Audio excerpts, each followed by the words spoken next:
Hello YouTube. Bane666 here. You might have noticed I haven't posted any videos in the last couple of weeks. Well, by now you have probably heard that the mayor of Midtown had his channel taken down due to 3 copyright strikes. And about a week ago Sargon of Akkad also received a copyright strike. They weren't the only ones. On Wednesday the 5th of August, Australian time, I received my first copyright strike, which now limits my uploads to 15 minutes, but more on this in a minute. The copyright strike was from Propaganda of Toxic Feminism Part 20, which featured an interview between so-called journalists Nicole Sandler and Jeff Charlotte. Both Nicole and Jeff had made numerous false statements, which I had pulled apart, piece by piece in typical Bane style. Needless to say, this strike made me furious. My first reaction to this was to launch a counter-claim. My mouse pointer hovered over the counter-claim button. But I always try to avoid reacting in anger. So I decided to cool down before deciding to launch a counter-claim or not. Because there are consequences of doing so. I'd be handing over my personal information to Nicole Sandler, and possibly by extension Jeff Charlotte, and I personally don't trust either of those ideologues. Secondly, I open myself up to possible legal action, but more on that later. So I decided to cool off before deciding. And I sent Nicole a non-threatening email explaining that my usage of her footage is covered under the fair use laws, including the relevant parts of the fair use laws. So I guess that's the next thing we should discuss. Did I breach Nicole Sandler's copyright, or is what I did protected under fair use laws? Here are the facts. Nicole's video runs 2 hours, 3 minutes, and 34 seconds. From memory I used around 20 minutes of her video. My video is about an hour long, meaning for every minute of Nicole's video I used, there was 2 minutes of new material. So let's look at the fair use laws. I should point out that I'm not a lawyer, so if you think my interpretation of these laws is wrong, please feel free to comment below. 1. Purpose and character of your use. If you use another's copyrighted work for the purpose of criticism, news reporting, or commentary, this use will weigh in favor of fair use. Purposes such as these are often considered in the public interest, and are favored by the courts over uses that merely seek to profit from another's work. When you put copyrighted material to new use, this furthers the goal of copyright to promote the progress of science and useful arts. In evaluating the purpose and character of your use, a court will look to whether the new work you've created is transformative and adds a new meaning or message.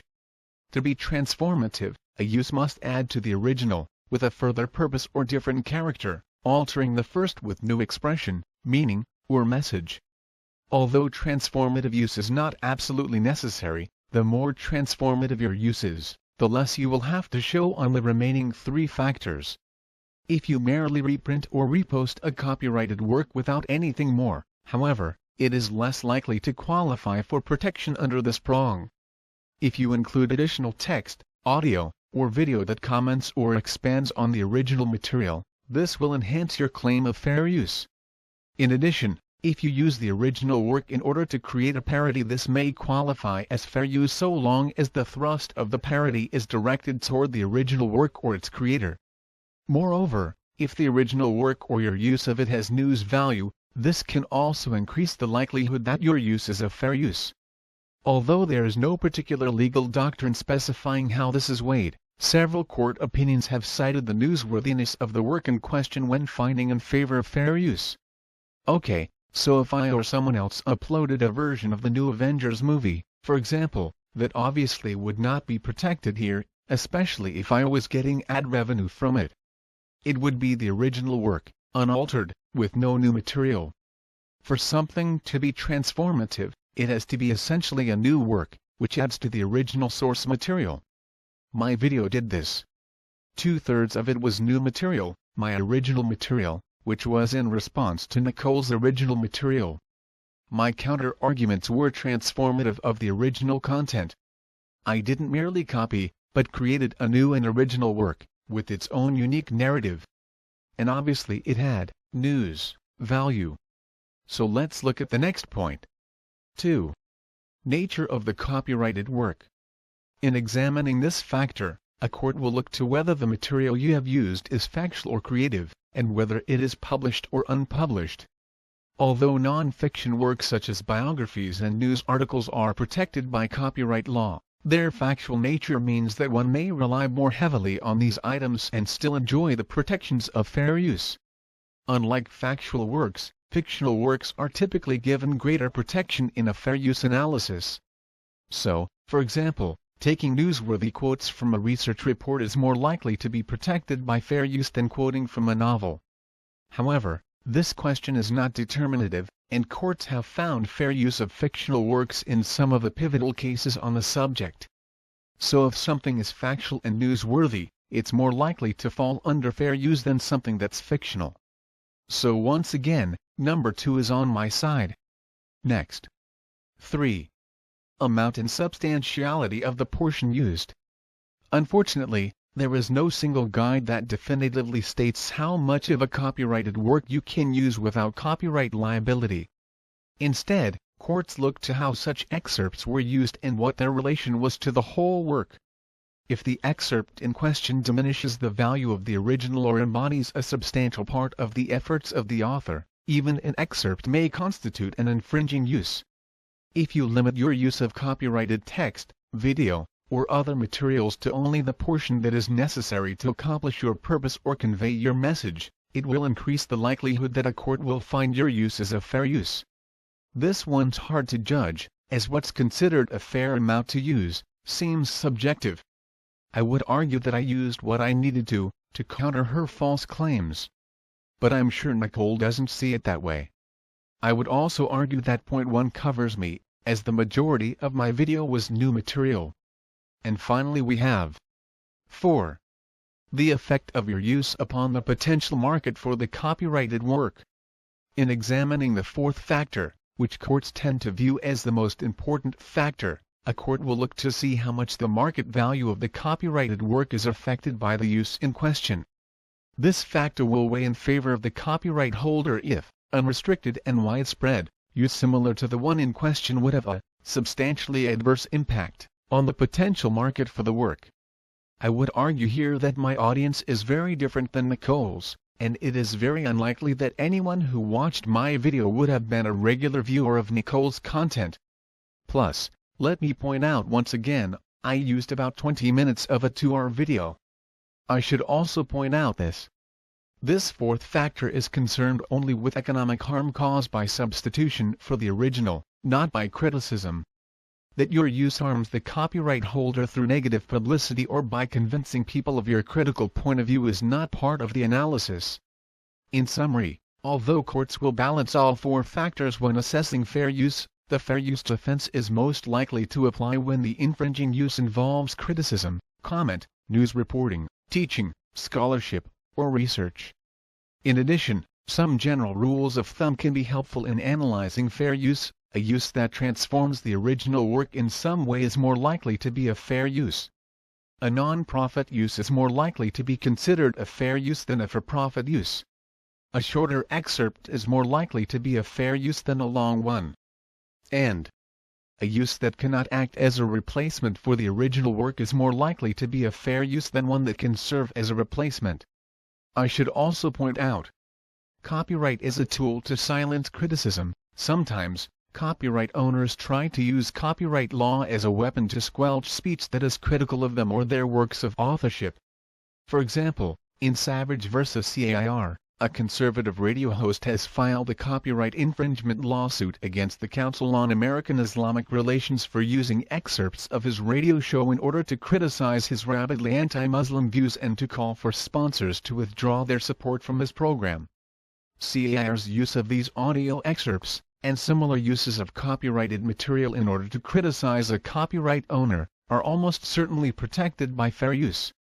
As EFF argues in its brief asking the court to dismiss Savage's lawsuit, the fair use doctrine exists precisely to prevent copyright holders from doing what Savage attempts here, abusing a limited monopoly granted to encourage creativity to punish dissenters and to chill speech aimed at criticizing copyrighted works. For all his ironic appeals to the First Amendment, Savage asks this court to punish CAIR for publicly criticizing the offensive content of his radio program. That CAIR's criticism might result in Savage losing popularity and advertisers is of no moment to either a free speech or copyright infringement analysis, and indeed, should be expected in the marketplace of ideas that the First Amendment and Copyright Act strongly protect. So taking all that into consideration, I think I'd have a very strong case. I contacted the Electronic Frontier Foundation, and they gave me some good information, as well as offered to refer me to an attorney. If you are unfamiliar with EFF, they are a non-profit organization who are interested in protecting civil liberties in this new electronic world of ours.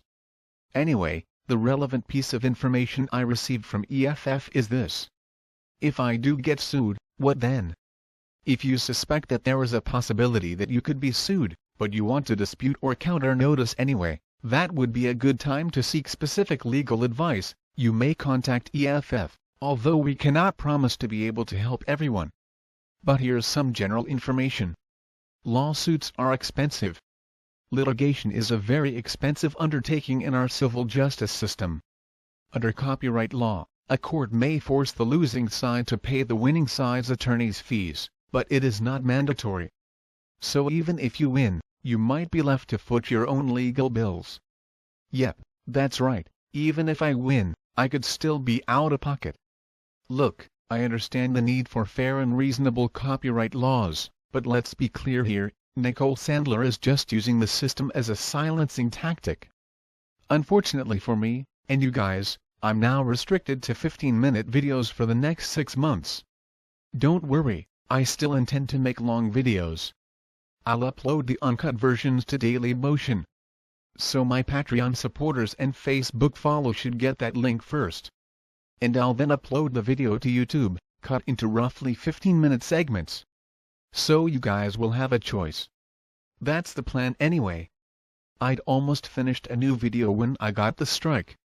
I've since finished that video, as well as another, which just needs to be rendered. Hopefully both will be up this week. Anyway guys, until next time, always remember, don't drink the poison Kool-Aid.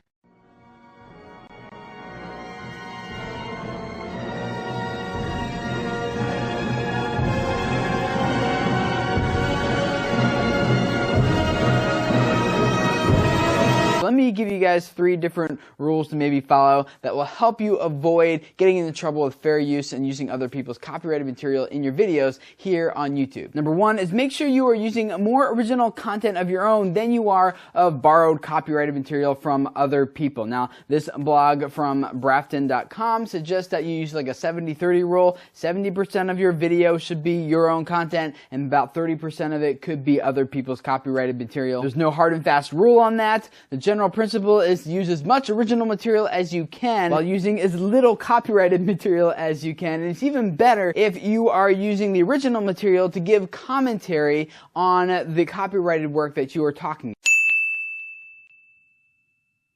Number 2, the case for fair use in your video becomes a bit stronger when you're using multiple sources rather than just one source and taking a lot of different copyrighted material from that one source and using that in your video. So the more outside sources that you're pointing to, referencing, using as supporting points in contrast for whatever you're talking about in your video, the better. Number 3, make sure you give credit to the source and the author of that content. Nothing is worse for fair use than using someone else's content and trying to play it off like it's your own, like you made it or something.